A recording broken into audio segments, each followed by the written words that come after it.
मंगलम भगवान वीरो मंगलम गौतमोगणी मंगलम कुंद कुंदार्यो जैनधर्मोस्तु मंगलम सर्वमंगलमांगल्यम सर्वकल्याणकारकम प्रधानं सर्वधर्माणां जैनं जयतुशासनं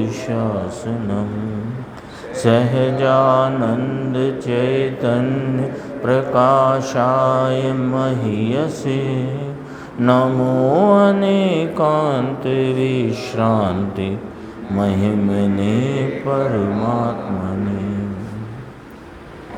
आचार्य कुंद कुंदेव द्वारा रचित पंचास्तिकाय संग्रह नाम के ग्रंथ में 9 पदार्थों के विस्तार रूप जो चर्चा चलती है, उसमें निर्जरा तत्व की व्याख्या में निर्जरा का मूलभूत कारण स्वआश्रित ध्यान जो है, उस ध्यान की विधि, ध्यान का स्वरूप और ध्यान किसको होता है, इस संदर्भ से 146 नंबर की गाथा है। उसमें अपना जो एक प्रवचन था वहाँ तक चर्चा आ गई और दूसरा प्रवचन 10 अक्टूबर का है 1964 का। इसमें गुरुदेव श्री ने कहा कि गाथा फिर से लेते हैं, पुनः से चर्चा ली। तो उसमें से कुछ मुख्य अंश अपन देखते हुए तो अपना भी रिवीजन होगा। ये पेज नंबर 665 है, यानी करीब 1.5 पेज छोड़ के यहाँ से प्रारंभ हुआ। इस आत्मा को पहले धर्म कैसे होता है कि यह आत्मा अनंत आत्माओं से भिन्न और अनंत परमाणु अजीव तत्व से भी भिन्न है। पहले ये निर्णय करना। पर आत्मा और पर अजीव का कार्य यानी अवस्था कभी भी आत्मा 3 काल में अज्ञान भाव से भी नहीं कर सकता। अज्ञानी भले मानता रहे अनंत काल तक कि मैं कर्मों को बांधता हूँ, कर्म मुझे विकार कराते हैं, मैं शरीर का ये करता हूँ, भले मानता रहे पर कर नहीं सकता। अज्ञान भी है ना, अज्ञान भाव से भी नहीं कर सकता। समझ में आया डालचंद जी? अब कहते हैं कि अब ज्ञानी जब अपने में ज्ञान होता है तब तो जड़ का कार्य होता है या नहीं होता, तो वह तो उसके कारण से है। ज्ञानी को तो ये बात का ज्ञान हो गया कि जो शरीर आदि की क्रिया है, कर्मों की जो बंद उदय आदि अवस्था है, उसका कर्ता मैं नहीं, उसका कर्ता वे पुद्गल परमाणु स्वयं हैं। उनमें जो कार्य नाम अवस्था होती है वह उनके कारण से होती है। मेरे कारण से कभी हाथ भी नहीं चलते। मेरे तो कहने में आता ना संयोग अपेक्षा। ये देखो, देखा है कि नहीं, इच्छा से और ज्ञान से शरीर का कार्य नहीं होता। देख कितनी गजब की बात है। इच्छा से भी नहीं होता और ज्ञान स्वरूप आत्मा से नहीं होता। और आत्मा की परिणति में जो इच्छा नामक विकल्प उत्पन्न हुआ, उससे भी नहीं होता। ज्ञान स्वरूप आत्मा से नहीं होता, नाम स्वभाव से तो नहीं होता, लेकिन जो पर्याय में इच्छा नामक विकल्प उत्पन्न हुआ है, उससे भी नहीं होता। पलक झपकाऊं ऐसी इच्छा हुई, वो इच्छा से कार्य नहीं होता है ना। कहते हैं कि जैसे 4 हाथ भूमि देखकर चलते हैं, तो 4 हाथ भूमि पर इस प्रकार चलना कि कदाचित कोई वहाँ जीवात हो तो मेरा पग वहाँ ना पड़े, ऐसी भले विकल्प रूप दशा हो, लेकिन उससे पग रुकना और चलना नहीं होता।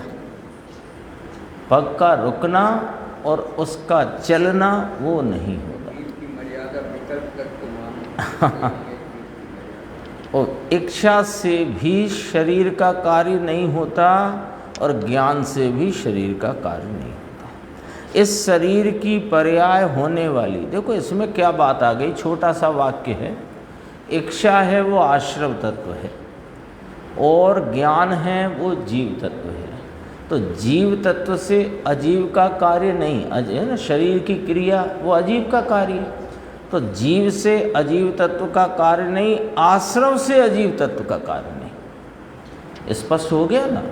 अपने तो 9 पदार्थों की फ्रेम में ही रहना है जो अभी अधिकार चलता है, विस्तार तो यही चलता है। इच्छा से और ज्ञान से शरीर का कार्य नहीं होता, इस शरीर की पर्याय होने वाली है वह उससे होती है। ऐसा पहले अपने ज्ञान में, ख्याल में, निर्णय की भूमिका में यह बात नक्की करो। कैसी? कि जड़ से अपनी दृष्टि हटाकर, हाँ, शरीर कर्म आदि 9 कर्म, द्रव्य कर्म कहो शास्त्र की भाषा में, अपनी भाषा में शरीर और जड़ कर्म आदि से दृष्टि हटाकर, माने ये मैं नहीं, ये मेरे नहीं, मैं इनमें नहीं, ये मुझ में नहीं, इतना ख्याल में लेकर फिर मैं कौन? अब प्रश्न ये उठा कि ये जो दिख रहा है इसमें ये मैं नहीं, साथ में रहे हुए जड़ कर्म पुद्गल वे भी मैं नहीं, तो मैं कौन? कि एक समय में यह आत्मा अपनी सत्ता से अनंत गुणात्मक रहा हुआ है। लिया ना? एक समय आत्मा में एक समय में अनंत गुण है, यानी मैं आत्मा प्रत्येक समय में अपनी परिपूर्ण सत स्वरूपता से अनंत गुणात्मक एक अखंड तत्व हूँ, अखंड सत हूँ। सत लिया ना? सत हूँ। अनंत गुण हैं, अनंत अनंत गुण हैं, आत्मा अनंत अनंत गुणात्मक है। ये कल कहा था। तो ये इस पैराग्राफ में अपने को जीव और अजीव तत्व के बीच में और आश्रव और अजीव तत्व के बीच में भेद ज्ञान कराते हुए जीव तत्व का असल स्वरूप बताया। अब आगे बढ़ते हैं। देखो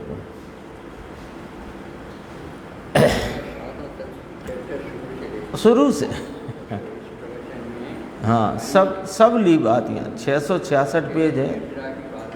हाँ, क्योंकि वो निर्जरा भी तभी होगी जब 9 ही पदार्थ का 9 स्वरूपता से ख्याल हो, उसमें इसका उससे, उसका इससे, तो निर्जरा क्या? संवर ही नहीं होगा, और संवर नहीं तो निर्जरा भी नहीं। अभी देखो, सर्वथा अंतर्मुख दृष्टि तो कब होती है ना? सर्वथा अंतर्मुख दृष्टि है ना, कब होती है? कब इसको सर्वथा अंतर्मुखता में रहे इस चैतन्य सामान्य सदृश ध्रुव गायक भगवान का श्रद्धान कब होता है? कि पर्याय का लक्ष्य नहीं, राग का नहीं, निमित्त का नहीं। देखो ये 4 बिंदु आए ना, 4 बिंदु का क्रम यहाँ थोड़ा दूसरा आया।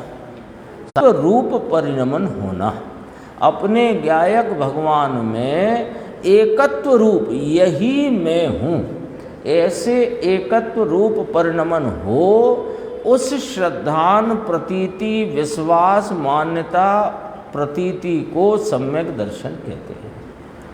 वह प्रथम में प्रथम धर्म कहने में आता है, संवर कहने में आता है। देखो फिर अब और आगे, अब संवर की बात हुई, अब ध्यान का भगवान की चर्चा लेंगे। देखो पेज 667, सम्यक दृष्टि को, सम्यक दर्शन की बात तो हुई है ना, जिसने एक स्वरूप सच्चिदानंद ध्रुव गायक भगवान को अपनी दृष्टि श्रद्धान प्रतीति में लिया। कैसे करके? कि वह निमित्त का लक्ष्य छोड़कर, राग का लक्ष्य छोड़कर, गुणभेद का लक्ष्य छोड़कर और एक समय की पर्याय का भी लक्ष्य छोड़कर ये अपने त्रैकालिक हर समय में सत्स्वरूप रहने वाले गायक भगवान का श्रद्धान हुआ। उस सम्यक दृष्टि को है ना, अविरत सम्यक दृष्टि से पांचवें छठे गुणस्थान आदि में ध्यान किस प्रकार होता है। छठवें गुणस्थान में ध्यान कहा ना, उसको समझना। छठवें वाले को कैसे सातवें रूप ध्यान होता है ना। मुनिराज को दो गुणस्थान साथ में चलते हैं ना, छठवा सातवां, फिर आगे बढ़ गए तो आगे के गुणस्थान है। लेकिन पंचम में तो पांचवें में ही ध्यान है, पांचवें में ही उपयोग बाहर है, दोनों स्थिति बनती है। चौथे में भी ऐसा ही है। तो वो छठवें में ध्यान कहा, उसका अर्थ समझ लेना है ना। अविरत सम्यक दृष्टि नाम चौथा गुणस्थान, श्रावक ये नाम पंचम गुणस्थान, मुनिराज माने छठवा गुणस्थान। उनको ध्यान किस प्रकार का होता है कि चैतन्य परिणति वह यथार्थ ध्यान है। मुद्दे की बात, ध्यान किसे कहना, ध्यान का स्वरूप कहना है ना इस गाथा में। ध्यान का स्वरूप कहना है तो ध्यान का क्या स्वरूप कि अविचल चैतन्य परिणति का नाम ध्यान है। ये तो याद कर लो, सूत्र है ये। ध्यान की जब कोई बात कहे, ध्यान आजकल अंग्रेजी बोलने लगे मेडिटेशन, तो मेडिटेशन कहो कि ध्यान कहो, है ना। लेकिन यहाँ ध्यान की परिभाषा सर्वज्ञ देव क्या कहते हैं। दुनिया कुछ भी बोले उससे हमें क्या, सर्वज्ञ देव क्या परिभाषा कहते हैं। सर्वज्ञ देव कहते हैं कि अविचलित चैतन्य परिणति का नाम वह ध्यान है। तो उसका विषय कौन कि यह शुद्धात्मा, सुबह आया था ना चारित्र का लक्षण क्या कि शुद्धात्मा में विश्राम वह चारित्र का लक्षण है। वही चर्चा यहाँ पर है ना, वही की वही। चैतन्य परिणति वह यथार्थ ध्यान है। परिणति यानी अवस्था, कौन सी, निर्मल दशा। समझ में आया। चैतन्य त्रिकाली वस्तु, उसके चैतन्य ज्ञान दर्शन त्रिकाली गुण, उसके साथ अविनाभावी अनंत शक्तियाँ, ये तो उसका वैभव दिखाते हैं।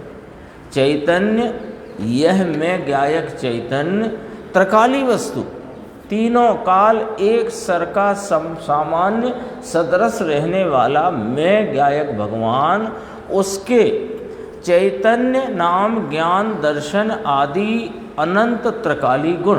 तो यहाँ पहले दो लिए, चैतन्य शब्द लिया तो ज्ञान दर्शन लिया। तो ज्ञान दर्शन त्रिकाली गुण और ज्ञान दर्शन के साथ अविनाभावी रहने वाली अनंत शक्तियाँ। अविनाभावी शास्त्र का शब्द है, कठिन तो नहीं है, पर अविनाभावी माने अविनाभावी, तीन शब्द हो गए ना। हाँ, ज्ञान दर्शन के साथ वे शक्तियाँ बिना रहे नहीं रहती, ऐसी अविनाभावी शक्तियाँ उसमें ये अनंत शक्तियाँ साथ में हैं ही हैं। तो उनमें उनमें नहीं, उसमें अनंत शक्तियों स्वरूप एक आश्रय रूप रहा। अनंत शक्तियों और गुणों का आश्रयभूत एक भाव द्रव्य स्वभाव अखंड अभेद, उसमें एकाकार होने से, उपयोग की एकाकार होने से, उपयोग की उसमें विश्रांति नाम ठहर जाने से चैतन्य की परिणति निर्मल दशा कैसी है। निर्मल कहा तो कौन सा मल चला गया कि पुण्य पाप के विकल्प से रहित ऐसी परिणति पर्याय उत्पन्न होती है। चौथे गुणस्थान में, पांचवें गुणस्थान में, छठवें गुणस्थान में, यानी सातवें में, है ना।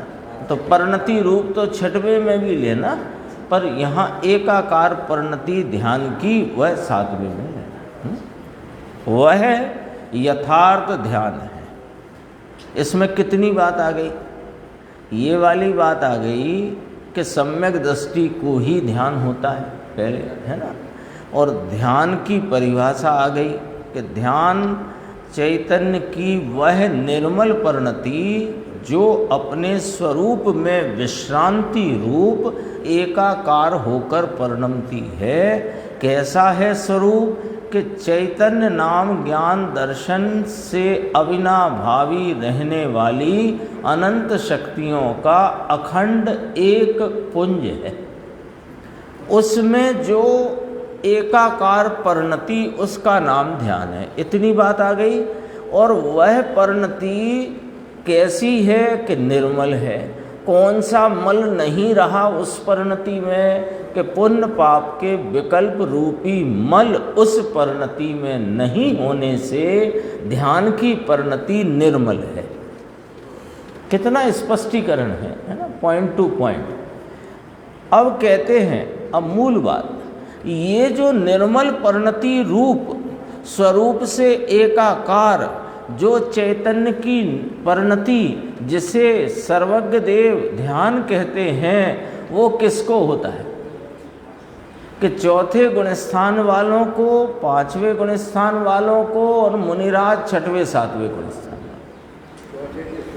हाँ, फिर वो आगे भी रहता है सातवें के। यहाँ तो विकल्प से हटकर व्यावृत करके है ना बात, तो वो व्यावृत करने की बात है तो वहाँ छठवें से लेना, छठवें से सातवें में आते ना, जो दर्शन मोहिनी चारित्र मोहिनी के विपाक को पुद्गल कर्म में समेटकर तदनुसार होती परिणति को वहाँ से व्यावृत करके निवर्तन करके स्वरूप में एकाकार परिणति।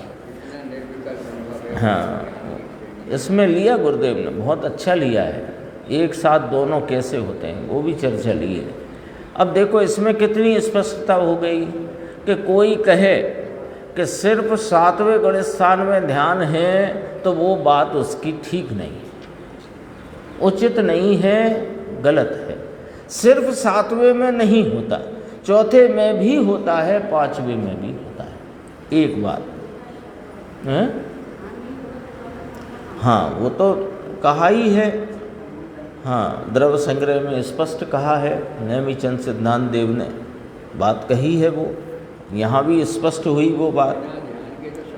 हाँ, वही बिना ध्यान के समय, क्योंकि दोनों ही मोक्ष मार्ग ध्यान में प्रकट होते हैं। 47वीं गाथा द्रव्य संग्रह। अब देखो, अब और स्पष्ट करते हैं। हाँ, तो ये जो बात कही जाती है सामान्यतया, है ना, कि ध्यान सिर्फ सातवें गुणस्थान में होता है, ये कहा जाता है। दूसरा ये कहा जाता है कि भरत क्षेत्र में इस काल में धर्म ध्यान होता ही नहीं, यानी शुद्ध उपयोग होता ही नहीं। तो ये वाली बात नहीं है, है ना, ये बात ध्यान रखना। तो वो स्पष्ट हो गई। अब देखो, ओम ओम करे वह ध्यान नहीं, 3 बार बोला ओम ओम ओम करे वह ध्यान नहीं, वह तो सब विकल्प है। नमो अरिहंताणम, नमो अरिहंताणम, नमो अरिहंताणम, नमो सिद्धाणम, ये सब राग है, ये पुण्य है, ये मैली परिणति है, ये मैली परिणति है, इसे ध्यान नहीं कहते। यहाँ धर्म ध्यान की बात चल रही है ना, जो निर्जरा का हेतु है। हाँ, आर्त ध्यान रौद्र ध्यान की नहीं चलती है, यहाँ उस ध्यान की बात चलती है जो निर्जरा का हेतु है। चर्चा किसकी है? निर्जरा पदार्थ की। देखो क्या कहा था, नमो अरिहंताणम, नमो सिद्धाणम, यह सब राग है, पुण्य है, आश्रव है, ध्यान नहीं और धर्म नहीं, है ना। ये कौन सा तत्व में डालेंगे इसको? आश्रव तत्व में। और बात चलती है ध्यान की, धर्म ध्यान की, वो कौन से में डालेंगे? संवर पूर्वक निर्जरा तत्व, शुद्धि की वृद्धि। तो निर्जरा तत्व आश्रव तत्व से कैसे होगा? क्यों? बहुत सारे लॉजिक हैं। क्यों? क्योंकि निर्जरा किसे कहा? शुद्धि की वृद्धि को। और आश्रव तो मलिन भाव है, तो मलिन भाव से शुद्धि की वृद्धि होगी क्या? कि मलिन भाव के रुकने से जो शुद्धि प्रगति है, संवर पदार्थ, संवर तत्व, उस पूर्वक शुद्धि की वृद्धि होगी। लॉजिक से बात समझ में आई कि नहीं आई? भाई शुद्धि की वृद्धि तो तब होना कि शुद्धि हो, मलिनता से कैसे शुद्धि और शुद्धि की वृद्धि? समझ में आया? ऐसी वो ध्यान नहीं है, धर्म नहीं है, ऐसी परिणति ध्यान। अब कहते हैं कि वह ध्यान प्रकट होने की विधि अब कही जाती है। दोबारा लिया ना प्रवचन गुरुदेव ने, अर्थात आत्मा में शुद्धि की वृद्धि ऐसी निर्जरा कैसे हो। निर्जरा के संदर्भ में जैसे कोई कहना कि बाहर बहुत तेज़ पानी बरस, जैसे अभी फ़ोन आया आपके पास कि मुंबई से फ़ोन आया, बहुत तेज़ पानी बरस रहा है, तो पानी बरस रहा है तो आपको तुरंत ख्याल में आ गया ना पानी का स्वरूप, कि उसके लिए अलग से आपको कोई किताब खोलना पड़ी या कुछ करना पड़ा, एकदम आया ना।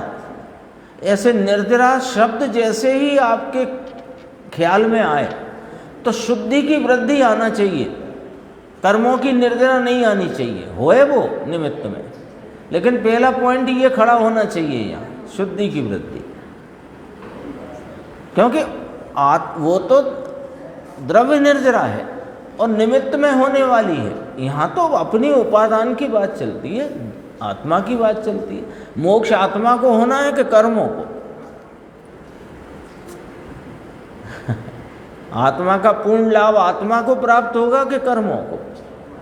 तो निर्जरा शब्द सुनते ही,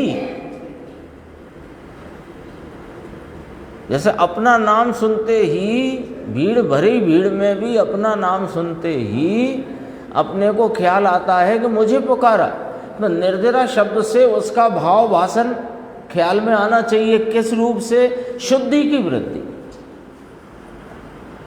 क्योंकि अभी तक अपनी जो प्रैक्टिस रही है ना, तो निर्जरा शब्द से ऐसा ख्याल आता है कर्मों की निर्जरा, वो छोड़ना पड़ेगी आदत।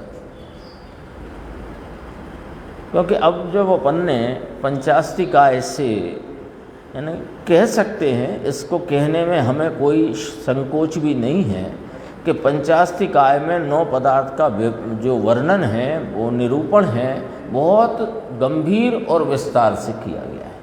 और उसका जो खुलासा गुरुदेव श्री ने किया है वो भी बहुत विस्तार से अपन पहले एक बार कर चुके हैं स्वाध्याय पंचास्तिकाय की, तब अपन ने वो संपादित प्रवचनों से की थी। अब अपने पास ये वर्ड टू वर्ड से चलती है, बीच में कुछ गाथाएं संपादित चलानी पड़ी क्योंकि थे नहीं प्रवचन, पर ये 9 पदार्थों का वर्णन तो अपने को पूरा मिल गया वर्ड टू वर्ड में, है ना। तो उसका लाभ अपने को लेना चाहिए ना। तो यहाँ क्या क्या फरमाया गुरुदेव श्री ने? आत्मा में शुद्धि की वृद्धि ऐसी निर्जरा। निर्जरा किसे कहते हैं? शुद्धि की वृद्धि। आत्मा में शुद्धि की वृद्धि, उसका नाम निर्जरा। अब ऐसी निर्जरा कैसे हो? कि ध्यान के द्वारा, स्वयाश्रित ध्यान। तो ध्यान की विधि यहाँ कहने में आती है। कहते हैं कि जब वास्तव में योगी यानी धर्मी सम्यक दृष्टि को यहाँ योगी कहने में आया है। अज्ञानी और पीर के बाबा ये सब जंगल में नग्न होकर रहते हुए योगी नहीं, जिसकी दृष्टि अभी आत्मा अखंड आनंद पूर्ण कौन, पर्याय क्या, गुण क्या, विकार क्या, संयोगी चीज का अस्तित्व क्या, नौ के अस्तित्व का भी अभी जिसे स्वीकार नहीं, उसे सम्यक दृष्टि स्वभाव सन्मुख झुकाव होता नहीं। कितनी सब बातें रखी अपने सामने, है ना। अपने निर्णय के पॉइंट हैं ये। हमें तो निर्णय हो गया है, तो निर्णय के पॉइंट हैं ये। सबका हो गया कि नहीं?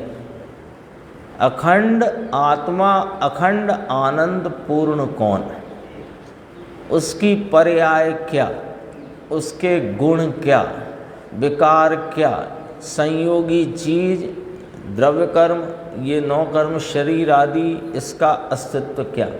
तो जीव अजीव, पर्याय में होता विकार, पुण्य पाप आश्रव बंध, और पर्याय में आनंद स्वरूप आत्मा जीव तत्व, उसके आश्रय से प्रगटती शुद्धि संवर तत्व, उस शुद्धि की वृद्धि निर्जरा तत्व, और पूर्ण शुद्धता मोक्ष तत्व। ऐसा 9 का स्वरूप यथार्थ जिसको अभी स्वीकार नहीं। तो अपन तो कहेंगे कि हमें तो स्वीकार है बराबर, बराबर स्वीकार है। हम तो बचपन से पढ़ते आए, भागों में भी पढ़ा, वो पाठशाला वाले, और भी पढ़ा, छैराला में पढ़ा, और सब जगह पढ़ा। मोक्ष मार्ग प्रकाशक में ये भी पढ़ा, क्या भूल है, कैसे भूल है ना। 2 बार लिया है पंडित जी ने मोक्ष मार्ग प्रकाशक में 7 तत्व का वर्णन, चौथे में भी लिया, उधर 7वें में भी 2 बार लिया। और अभी तो वो ग्रंथ शुरू ही नहीं हुआ वो तो समझो प्रस्तावना है उस ग्रंथ की, वो तो पर अभी तो शुरू ही नहीं हुआ था ग्रंथ कायदे से, हैं? हाँ, 9 अधिकार से शुरू किया, पर वो थोड़ा ही हुआ। अब देखो, इतना हमें बराबर ख्याल में आ गया क्या? तो आश्रव, पुण्य पाप आश्रव, इनमें ये पुण्य पाप आश्रव विकार रूप भाव है ना। और जो संयोग में हैं द्रव्य कर्म और शरीर आदि, वे अजीव तत्व हैं। तो मेरा कार्य अजीव से और अजीव का कार्य मुझसे, तो तुमने 9 के 9 नहीं रखे। आश्रम से संवर माना, धर्म माना, अथवा मोक्ष मार्ग माना, तो तुमने 9 के 9 नहीं रखे,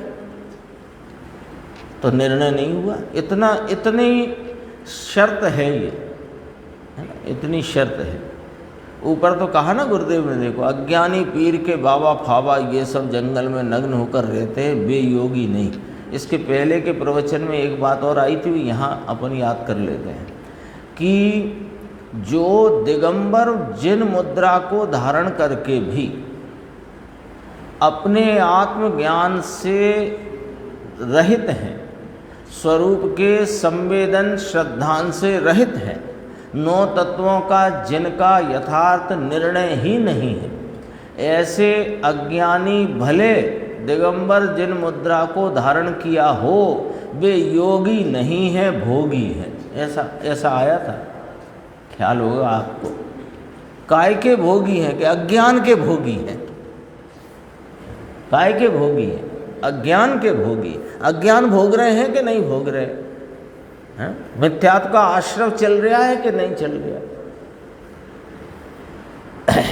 देखो, यहाँ तो कहा 9 के अस्तित्व का भी अभी जिसे स्वीकार नहीं, उसे सम्यक दृष्टि स्वभाव सन्मुख झुकाव होता नहीं। समझ में आया? आगे बढ़ते हैं, 669 पेज, है ना। अब वो बात हो गई थी अपनी, कल भी हो गई, आज फिर आएगी थोड़ी सी, कि दर्शन मोहिनी चारित्र मोहिनी के विपाक को पुद्गल कर्म में समेट कर, हाँ, अब आगे जोड़ लो, तदनुसार परिणति से उपयोग को व्यावृत करके। अब दूसरी बात ली, पहली बात क्या कही? जब वास्तव में योगी, है ना। इतनी अच्छी गुरुदेव ने व्याख्या करी है कि आप हमको कहो गाथा ही याद हो जाए पूरी। इतनी बार चर्चा आई ना, जब वास्तव में योगी, ध्यान की विधि कही जाती, जब वास्तव में योगी दर्शन मोहिनी चारित्र मोहिनी के विपाक को कर्म पुद्गल में समेटकर, यानी उधर से लक्ष्य छोड़कर, यानी इसके उसी का वर्णन किया। तदनुसार परिणति से उपयोग को व्यावृत करके, है ना, ये तो लक्ष्य छोड़ा, तो उसका अनुसरण करके, यानी किसका? विपाक का, यानी कर्मों के उदय रूप अवस्था का। उस विपाक का अनुसरण करके समकिति को, अपने में शुभ और अशुभ राग होता था, अपने में नाम पर्याय में शुभ और अशुभ राग होता था, पुण्य पाप का विकल्प मलिन भाव होता था समकिति को, तो उस उपयोग को व्यावृत करके, उधर से उपयोग को हटा करके, उधर से उपयोग निवर्तन करके पर का अनुसरण करना छोड़ दिया। उसका अर्थ क्या निकला? छोड़ दिया तो कहाँ चले गया? अपने स्वभाव का उग्र अनुसरण किया। समझ में आया? ये धर्म होने की विधि, ये निर्जरा होने की विधि, ये धर्म ध्यान होने की प्रकट विधि का प्रकार है। तो कहते हैं उपयोग को व्यावृत करके। तो उसका कोष्टक में खुलासा है उस विपाक के अनुरूप। कल चल गई ये बात बहुत अच्छे से, अनुरूप अनुकूल की, आज पुनः से आई है और पक्का होगा। अनुरूप समझे ना, कल आया था गुरुदेव कह रहे ये कर्म का पाक है, वह सम्यक दृष्टि जानता है कि है, परंतु वह निमित्त है। निमित्त है किस में? अपनी पुण्य पाप की अशुद्ध परिणति पर्याय होती थी, उसमें वह निमित्त था, तो वो अनुकूल कहलाया। और परिणति जो होती थी शुभ अशुभ की, वो अनुरूप कहलाई, वो तदनुसार परिणति कहलाई। वो यहाँ की भाषा जो है ना, तदनुसार परिणति से उपयोग को व्यावृत करके, तो तदनुसार मतलब कर्म के विपाक का अनुसरण करती परिणति। तो परिणति को नैमित्तिक, और वो कर्म का विपाक रूप अवस्था भिन्न द्रव्य है ना, तो उसको निमित्त। तो अनुकूलता अनुरूपता, कल अपन ने ये बात की थी निमित्त की। अभी देखो आगे चलते हैं, 671 पेज, ये वाला पैराग्राफ है। कभी अभ्यास नहीं कि चैतन्य तत्व वीतराग क्या कहते हैं। इस चैतन्य को मुझे वीतराग भगवान ने कैसा बताया, ये कभी अभ्यास नहीं किया। तो उसी के आगे देखना, धर्मी को अपने स्वभाव की दृष्टि होने पर भी उसकी प्रतीति है कि मैं ज्ञायक भाव हूँ। उसके आश्रय से जितना संवर अर्थात सम्यक दर्शन रूप भाव में जितनी स्वरूप के प्रति की एकाग्रता उत्पन्न हुई है, उतना पर्याय में संवर तत्व है। अब यहाँ से समझना बात को, है ना। विपाक के अनुरूप अनुकूल वो बात कल आ गई थी विस्तार से, आज थोड़ी बात और आई, उसको देखो, नई आई, कल नहीं आई थी, है। धर्मी को अपने स्वभाव की दृष्टि होने पर भी उसको प्रतीति है कि मैं ज्ञायक भाव हूँ। उसके आश्रय से, नाम ज्ञायक भाव के आश्रय से जितना संवर प्रकट हुआ, यानी सम्यक दर्शन प्रकट हुआ, उसमें जितनी एकाग्रता उत्पन्न हुई है, उतना पर्याय में संवर तत्व है। और जितना कर्म के पाक नाम उदय का अनुसरण करके उस कर्म के अनुरूप, अब वो निमित्त है ना, वो अनुकूल में लिखो, निमित्त को लिखो अनुकूल, और उसके अनुरूप अपनी उसके अनुसरण में होती अपनी मलिन पुण्य पाप की पर्याय सम्यक दृष्टि की, ज्ञानी धर्मात्मा की, उसको लिखो अनुरूप में। तो उस कर्म के नाम जो अनुकूल कहा गया निमित्त, वह कर्म पुद्गल कर्म का उदय उसके अनुरूप अपनी पर्याय में, उससे नहीं, उसके अनुरूप अपनी पर्याय। दर्पण होता है ना, दर्पण, तो दर्पण में जो आपको आपका चेहरा दिखा, तो चेहरा दिखा, वो चेहरा आपके चेहरे के कारण दर्पण में चेहरा रूप आकृति बनी है कि दर्पण की अपनी स्वयं की अवस्था में आपके चेहरे के अनुरूप बनी। तो चेहरे से तो नहीं बनी ना, तो दर्पण की स्वयं के उन परमाणुओं की स्वच्छता का उस प्रकार से परिणमन हुआ है। ये थोड़ा दृष्टांत अपन ने अनुरूप के लिए लिया, अनुरूप समझने के लिए। अनुरूप रूप परिणति दर्पण में हुई, किसके अनुकूल के? जो सामने वस्तु है, चेहरा है, उसके अनुरूप हुई। तो दर्पण में होने वाला जो प्रतिबिंबन रूप आकार है वो अनुरूप है, और उस आकार के को अनुकूल सामने चेहरा है, तो वो निमित्त कहलाया और ये नैमित्तिक कहलाया। विवक्षा नैमित्तिक की चलती है। तो आत्मा की परिणति में सम्यक दृष्टि को भी, जिसे अपने ज्ञायक भाव का श्रद्धान है, उसको कर्म के उदय के अनुसरण में उसके अनुरूप अपनी पर्याय में, अपनी अवस्था में पुण्य पाप के परिणाम होते हैं। वे आश्रव हैं और बंध हैं, और विपाक है, वो अजीब है। सब अलग अलग हो गया कि नहीं हो गया? 9 तत्व की बात चलती है ना, तो 9 कॉलम तो हमेशा यहाँ अपने ब्लैक बोर्ड पे खिंचे ही हुए हैं। कोई भी अपन बात करें कि जीव की परिणति में होता हुआ विकारी भाव, पुण्य पाप राग देश का परिणाम, तो काय में डालेंगे? आश्रम बंध में। अच्छा, जिसका अनुसरण किया वो कहाँ डालेंगे? अजीब में। और चेतन स्वभाव वो जीव में। हाल के हाल करो ना।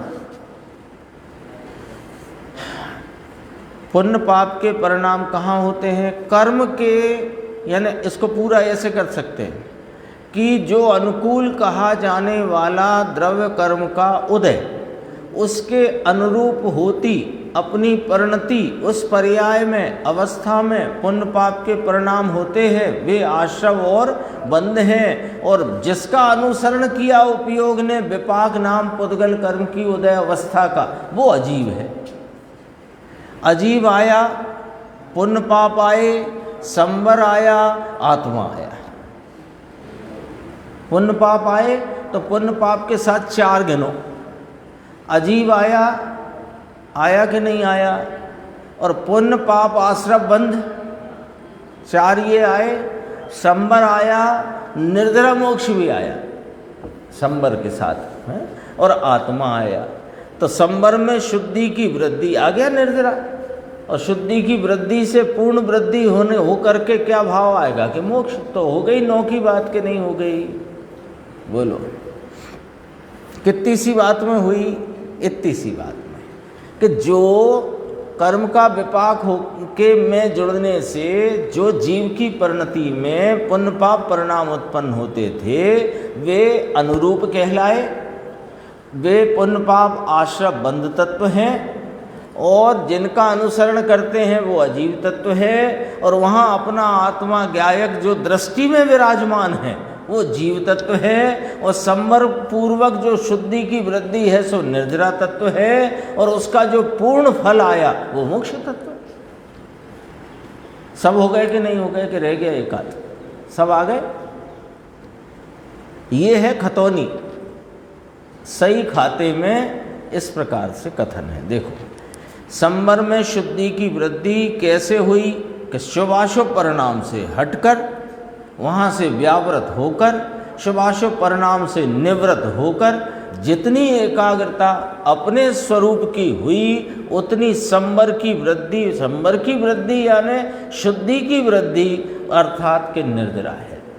अब यहाँ प्रश्न किया मुमुक्षु ने, साहब दोनों एक साथ हैं, संवर तो है ही और शुद्धि की वृद्धि भी है, परिणति प्रवाहमान है, प्रवर्तमान है, शुद्धि की वृद्धि भी है। और जितना उपयोग पुण्य वो कर्म के विपाक का अनुसरण करता है उतना पुण्य पाप आश्रव बंध भी है, तो मलिन भाव भी है। अब 2 करना है ना, इन सब पूरे को 2 करना है, पर्याय में 2 हिस्से करना है। पर्याय में वस्तु तो जीव वस्तु पने त्रिकाल, और कर्म आदि की जो द्रव्य है वो पुद्गल त्रिकाल। वो तो पुद्गल ही रहेगा ना, वो कुछ बदल थोड़ी जाएगा। भले कर्म से अकर्म हो जाए पर रहेगा तो पुद्गल। तो उन 2 को तो अलग हटाओ, अब रह गई पर्याय की बात। तो ज्ञानी धर्मात्मा जिसने अपने ज्ञायक तत्व का आश्रय लिया है और अजीब तत्व को अपने से भिन्न जाना है, उसका उपयोग जो यदि कर्म के विपाक का अनुसरण करता है तो वहाँ पुण्य पाप आश्रव बंध उत्पन्न होते हैं। और स्वरूप की श्रद्धान प्रतीति से संवर वहाँ पर प्रवर्तमान है। और संवर प्रवर्तमान होने से जैसा जैसा अंदर में स्थिरता है, ऐसी 1 कषाय चौकड़ी के अभाव रूप, 2 कषाय चौकड़ी के अभाव रूप, 3 कषाय चौकड़ी के अभाव, ऐसी वीतराग परिणति है। वो वीतराग परिणति से वहाँ निर्जरा भी है। तो एक साथ दोनों मतलब पुण्य पाप आश्रव बंध मलिन पर्याय में, और पर्याय में शुद्धता और शुद्धता की वृद्धि रूप भाव निर्मल।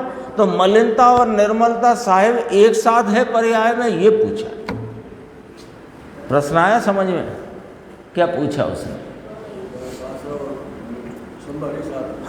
है ना, पूरी आचार्य अमृतचंद्र देव ने पूरी बात करी कि जो कर्म के विपाक का अनुसरण करती परिणति, तो वो कर्म कौन के वे अनुकूल होने से निमित्त कहलाते हैं पुद्गल द्रव्य अजीव। तो उनका अनुसरण करने से उनके अनुरूप अपनी परिणति में जो पुण्य पाप रूप भाव हुए वे पुण्य पाप आश्रबंध हैं, वे मलिन भाव हैं, विकारी भाव है। और मैं ज्ञायक तत्व हूँ जिसका मुझे श्रद्धान वर्तता है, नाम संवर वर्तता है।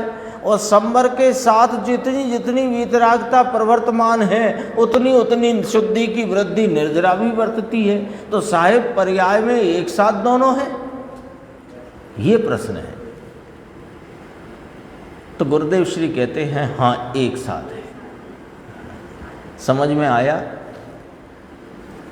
अनुकूल निमित्त से होता है, वह निमित्त है ना, अनुकूल निमित्त से होता है, माने उस निमित्त को अनुकूल कहा। अनुकूल यहाँ नहीं होता, यहाँ तो अनुरूप होता है, वो अनुकूल कहलाया। कौन?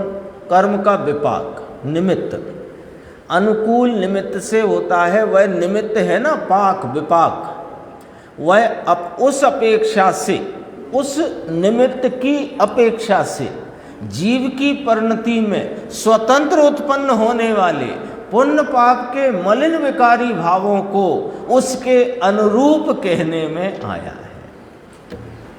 देखो ये व्याख्या भी जरा समझना कि सम्यक दृष्टि जीव है, उसकी परिणति में संवर प्रवर्तमान है, वीतरागता की अखंड धारा प्रवर्तमान है, उसमें उसको संवर निर्जरा प्रवर्तमान है, उसको उसी समय में उस ही पर्याय में पुण्य पाप के विकारी भाव भी प्रवर्तमान हैं, वर्त रहे हैं। तो वे पुण्य पाप के भाव क्यों वर्त रहे हैं? अब जरा समझना क्यों वर्त रहे हैं। तो इसका एकदम पक्का जवाब तो ये है कि वे उस समय की अपनी योग्यता से विकार के षट कारकों से परिणमित होकर परिणम रहा है। 62 गाथा इसी ग्रंथ की। आई बात ख्याल में? अब वो तो मूल बात तो आ गई ना, पक्का जवाब। पक्का जवाब क्या? कि वो जो ज्ञानी धर्मात्मा को भी जो पुण्य पाप रूपी राग देश के विकारी मलिन भाव परिणमित हो रहे हैं, वे सब परिणाम अपनी योग्यता प्रमाण में अपने षट कारकों से पर कारकांतरम न अपेक्षिते। पर कारकों अन्य ना का अन्य कारकांतरम न अपेक्षते, तो अंतर माने अन्य कारकों की अपेक्षा बिना। ठीक है, अब यदि अपेक्षा से कथन करें तो अब आई बात समझ में। यहाँ क्या कहना चाहते हैं कि वास्तव में जो विकार उत्पन्न हो रहा है ज्ञानी धर्मात्मा को, भले वो दया दान भक्ति का हो, काम क्रोध खाने पीने विषय वासना का हो, कोई परिणाम हो, वो परिणाम दरअसल में तो अन्य कारकों की अपेक्षा बिना अपने षड कारकों से स्वतंत्र पने उस समय में योग्यता प्रमाण में परिणम रहा है। तो ये तो हुआ निरपेक्ष कथन पक्का। अब इसी परिणाम को, इसी विकारी भाव को यदि अपेक्षा से कहें तो कौन की अपेक्षा लेकर कहें कि उस समय में उपस्थित कर्म के उदय की अवस्था को अपेक्षा में लें तो कर्म का उदय अनुकूल कहलाया और पुण्य पाप का विकारी परिणाम अनुरूप कहलाया। बाकी वो होता स्वयं अपने से।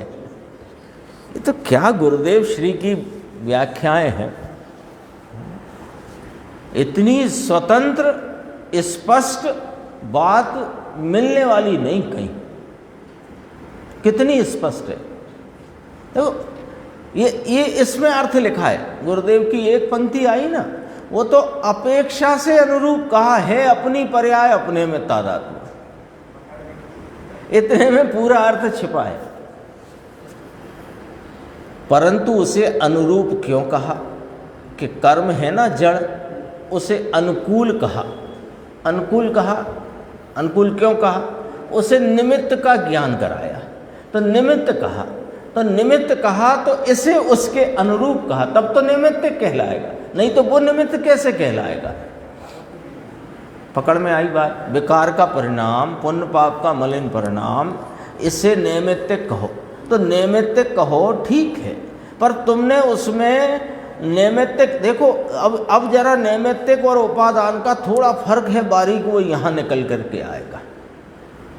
नैमित्तिक शब्द और उपादान शब्द में बारीक अंतर है, वो यहाँ निकलेगा। अभी बताते हैं कि जो तुम उस समय की उत्पन्न हुई पुण्य पाप की विकारी पर्याय को स्वतंत्र अपने षटकारकों से पर कारकों की अपेक्षा बिना देखते हो तो वह उपादान कहलाता है।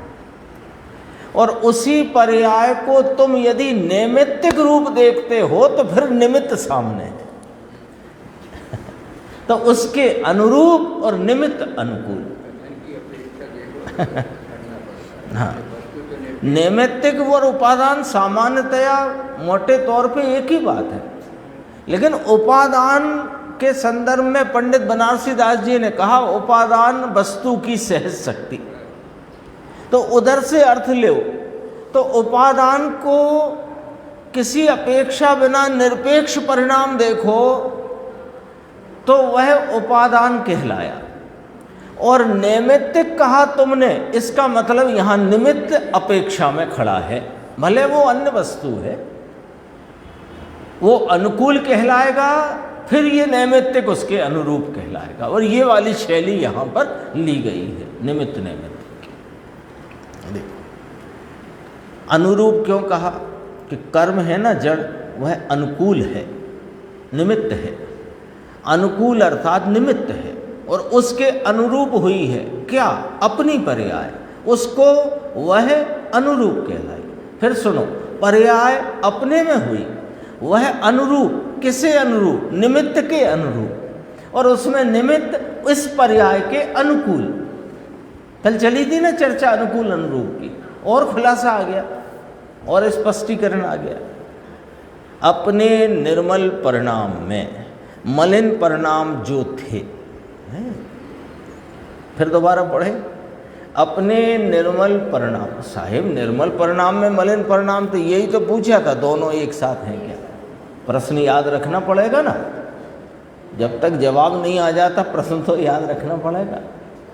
अपने निर्मल परिणाम में मलिन परिणाम जो थे, क्योंकि ये ध्यान अवस्था में नहीं लेना, लेकिन संवर के साथ निर्जरा जो चल रही है परिणति रूप, उसमें लेना।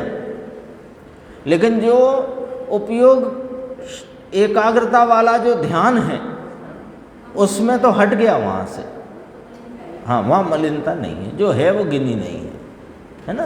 वो जो अबुद्धि पूर्वक की है उसे गिनना नहीं है ना। हाँ, अवगणना करना है। अपने निर्मल परिणाम में मलिन परिणाम जो थे शब्द क्यों लिया, बात ध्यान की चलती है। वे अनुरूप, मलिन परिणाम अनुरूप और कर्म का पाक अनुकूल। तो क्या कर लिया ध्यान के लिए, ध्यान की विधि चल रही है, क्या किया ध्यान के लिए, अनुकूल का लक्ष्य छोड़ दिया। तो उससे क्या हो गया कि विकारी पर्याय जो अनुरूप थी वो छूट गई।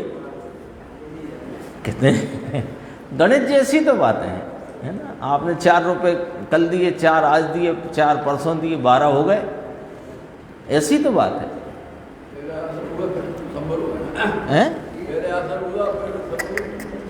आश्रम हुआ सो संवर हुआ, ऐसे नहीं, आश्रम रुका सो संवर हुआ। ये अब संवर तो प्रकट हो गया। यहाँ आप यहाँ से बात को मिलाओ। धर्मी को अपने स्वभाव की दृष्टि होने पर भी उसकी प्रतीति है कि मैं ज्ञायक भाव हूँ।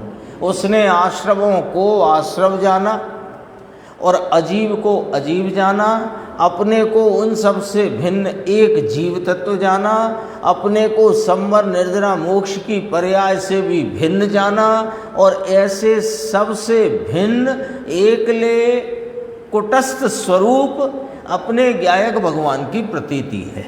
उसकी परिणति में संवर प्रवर्तमान है और उस संवर के साथ उपजी हुई वीतरागता की धारा प्रवर्तमान है। अब उसका जितना उपयोग बाहर में गया तो वहाँ पर वह विकारी परिणाम पुण्य पाप के उत्पन्न हुए। अब वहाँ वे क्या कहलाए कि वे अनुरूप कहलाए और पुण्य पाप वो कर्म पुद्गल का विपाक निमित्त कहलाया। अब उसने क्या किया कि निमित्त का लक्ष्य छोड़ा तो यहाँ से विकारी परिणाम भी पर्याय में से छूट गया और अब जो ध्यान रूप भाव है वो प्रकट हो गया, उसे यहाँ शुद्धि की वृद्धि निर्जरा है, ऐसा यहाँ कथन किया गया। ये अपन ने पढ़ा ना, देखो अनुकूल का लक्ष्य छोड़ दिया, विकारी पर्याय जो अनुरूप थी वह छूट गई। वो छूट गई, क्यों छूट गई?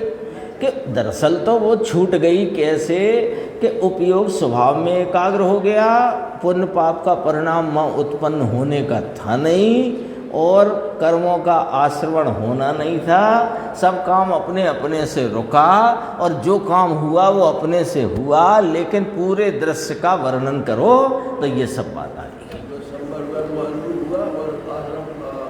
आप समझ नहीं पाए। देखो संवर हुआ वो अनुरूप नहीं हुआ। जो आश्रम चल रहा था संवरवान को जो आश्रम चल रहा था वो कर्मों के अनुसरण में चल रहा था, तो पुद्गल कर्म का विपाक निमित्त कहलाया और पुण्य पाप की परिणति मलिन वह निमित्त कहलाई। तो वो अनुकूल हुआ, परिणति अपनी अनुरूप कहलाई। अब क्या किया कि निमित्त का लक्ष्य छोड़ दिया उपयोग ने, तो निमित्त का लक्ष्य छोड़ दिया। नाम अनुकूल जो कहलाते थे कर्म के विपाक, उनका लक्ष्य छोड़ दिया, तो पर्याय जो विकारी उसके अनुरूप थी वो छूट गई। तो शुद्धि की वृद्धि रूप निर्जरा ध्यान रूपता से हो रही है, ये कहना। हाँ, वास्तव में तो स्वरूप का लक्ष्य किया है, उसमें एकाग्र हो गई। आगे आएगा इसी में, शुद्धात्मा में विश्रांति को प्राप्त हुई है। हाँ देखो, ये थोड़ा सा और ले लेता हूँ मैं, नहीं तो ये विषय रह जाएगा। फिर इसके बाद तादात्म्य संबंध की चर्चा आएगी। अनित्य तादात्म्य क्या है उसकी चर्चा। संबंध निर्जरा भी अनित्य तादात्म्य और आश्रम बंध भी अनित्य तादात्म्य, वो चर्चा आएगी, अपन आगे लेंगे। पर अभी इतना सा लेते हैं, जो अभी चल रहा था ना विषय, उसको थोड़ा सा। विकार पर्याय, तो उसमें निमित्त वह विकार कर्म माने कर्म का विपाक, उसके अनुरूप विकारी पर्याय जीव की। बराबर नक्शा बनाओ। पुद्गल कर्म का उदय रूप विपाकी भाव वो अनुकूल कहलाया, निमित्त कहलाया। और उसी समय में जीव की परिणति में विकारी पर्याय वो अनुरूप, तो अपनी पर्याय में उसका अनित्य तादात्म्य है। यहीं से आ गई वो बात। किसका अनित्य तादात्म्य है? ये अनित्य तादात्म्य कह के क्या सिद्ध करना है कि पुद्गल कर्म का कोई तादात्म्य फदात्म्य नहीं है। परिणति में जो विकार आ गया है उसके अनुरूप, उसकी तरफ उस तदनुसार परिणति जो जाती थी या जाती है, उस परिणति में जो जीव की पर्याय में पुण्य पाप मलिन राग देश का विकारी भाव उत्पन्न हुआ, वो उसका आत्मा से अनित्य तादात्म्य है। पुद्गल कर्म का नहीं, पुद्गल कर्म के विपाक का नहीं। ये इसलिए ये गुरुदेव ने शब्द डाला है। अपने आत्मा में हो उस रागादि विकारी भाव का अनित्य तादात्म्य है, परंतु दृष्टि ज्ञायक पर है, नित्य तादात्म्य स्वभाव पर है। ये नित्य तादात्म्य है।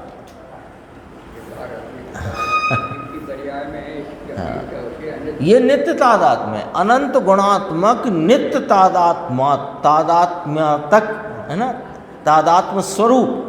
ये अपना चैतन्य भगवान, उस पर दृष्टि है ज्ञानी धर्मात्मा की, तो उसका किसका विकार का कर्तव्य मेरा है, ये दृष्टि छूट गई। कर्तव्य कर्तव्य नहीं कह रहे, कर्तृत्व तो छूट ही गया, कर्तव्य की बात कही, करना चाहिए ये नहीं है, ये छूट गया है। होता है क्या कहा, सम्यक दृष्टि को भी पुण्य पाप का भाव होता है, युद्ध का, भोग का, विषय का हो, उसे अनुरूप कहा। किसके अनुरूप, कि वो विपाक कर्म निमित्त अनुकूल, उसके अनुरूप हुआ किस में, अपनी पर्याय में। कितना स्पष्टीकरण है, किस में हुआ वो विकारी भाव, पुद्गल में कि जीव में, तो जीव में, अपनी पर्याय में, आत्मा की पर्याय में। और होने पर भी ऐसा युद्ध का, भोग का, विषय का, है ना, भक्ति का, पूजा का, वो ऐसा होने पर भी सम्यक चैतन्य ज्ञायक का भान है, तो वह कार्य मेरा है, वो विकार का कार्य मेरा है, ऐसी बुद्धि छूट गई है। परंतु परिणति रह गई है, माने परिणति में अभी विकारपना रह गया है, अशुद्धता रह गई है। परिणति समझे पर्याय नाम अवस्था है। शेष चर्चा अपन आगे।